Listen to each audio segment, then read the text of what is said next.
Hey guys, what's going on? Coming at you with a Tuesday night video here. I just wanted to make a video on my thoughts on the market, this crazy rally we've had since the bottom of April 7th or 8th.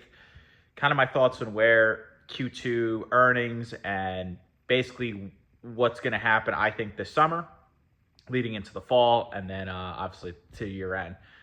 S&P is around 5,900, 5,950 right now. I do think this month we will crack 6,000. We might get to all-time market highs, which I believe the S&P it's around 6,200.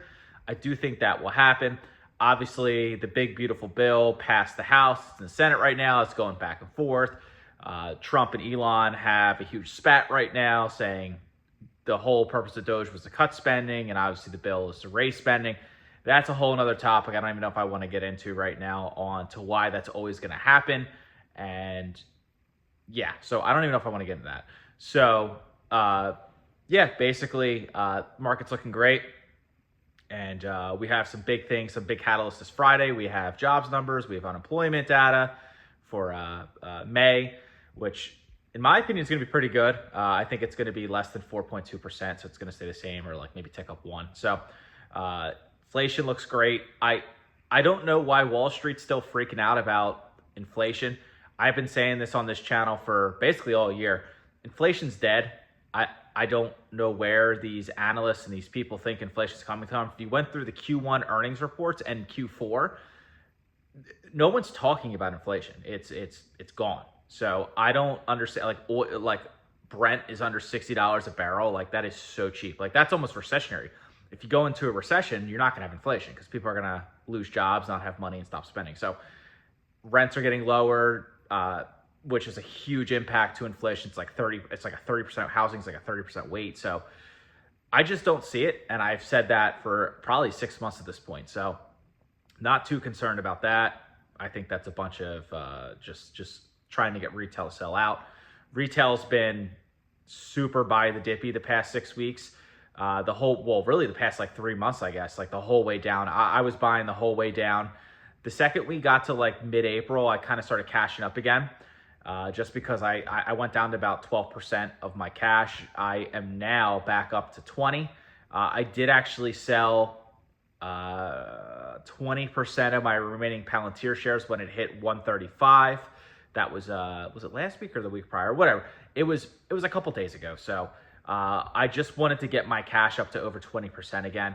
Super happy with the profits. My cost base in Palantir is $7 or $6.80, like $6.80. So insane gains on it. I just want to have cash. I still hold 40% of my original shares of Palantir with a cost base, I think, of $6.80 or $7. So still have plenty. It's still a massive weight in my portfolio. I think it's a number 2 or 3 position of my 18 stocks I hold. So it's still huge.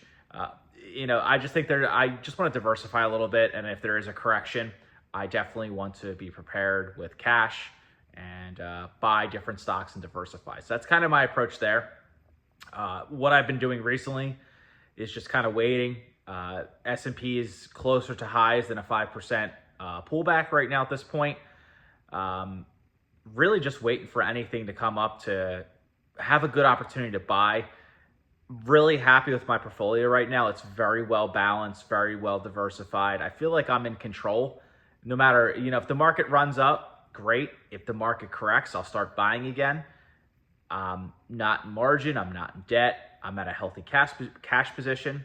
My stocks are all basically equally weighted for the ones I really like.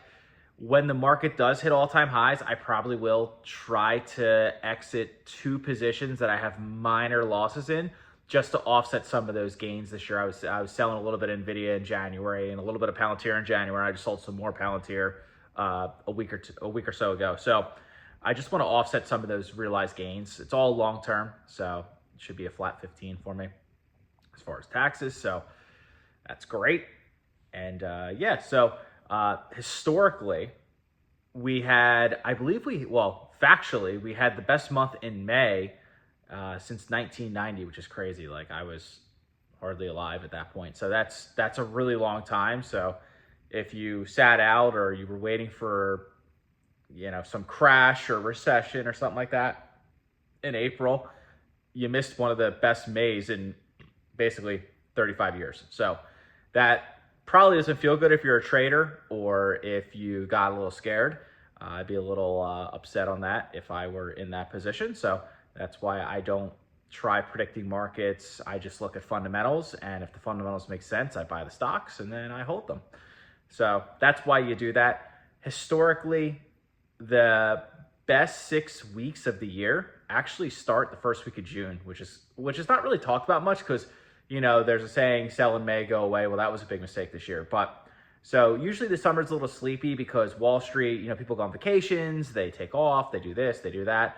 But usually in June and the first couple weeks of July, it's like a sneaky good time. So definitely be mindful of that. If you want to rebalance when the market's at all-time highs, that's really the best time to do it, even though most people rebalance when it's correcting or at the bottoms because you're scared and you want to panic and you want to cash. So really that's the wrong time to do it. So, you know, if the market hit all-time highs and you want to rebalance, recorrect, trim down your portfolio, I mean, that's really a good time to do it. Wall Street won't tell you that. They'll just can tell you to continue to buy at all-time highs and that the market's going to the S&P's going to 7,000 or something crazy, which it actually might this year. It wouldn't shock me, depending on what happens with tariffs, the war, inflation, unemployment, and GDP project. Like, it wouldn't shock me. It's not my base case, but I wouldn't be surprised. So yes, that's what I got. If you guys like this video, make sure you guys subscribe. I'm trying to get to 1,000 subs by the end of the year. I'm going to try to be a little more consistent making videos.